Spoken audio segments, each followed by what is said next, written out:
Pag mainit yung panahon, masarap din mag-acai berry. Tsaka mag-collagen. Ito kasi si acai berry, talagang pack ito ng vitamins and nutrients. Meron siyang vitamin C, vitamin K, vitamin E, folate, potassium, antioxidants, tsaka iba pang mga nutrients. Kasi eto guys, pinagsama-samang mga berries to. Bale, 7 berries ang pinagsama nito. Si acai, raspberry, cranberry, cherry, strawberry, elderberry, at saka si blackberry. And ito naman si collagen. Ang ingredients naman ito, pinagsama-sama siyang coconut, collagen, at saka stevia, yung natural na sweetener.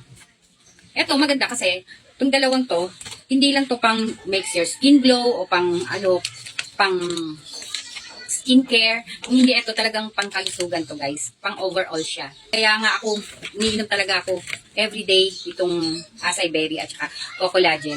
Kasi talagang tulong to sa ating kalusugan na tayo maging malakas, malusog, malayo sa sakit. Lalo na sa akin kasi magti-54 na ako guys eh. So talagang kailangan kong mag-ingat sa katawan ko. Tapos kailangan ko talagang uminom ng mga katulad dito.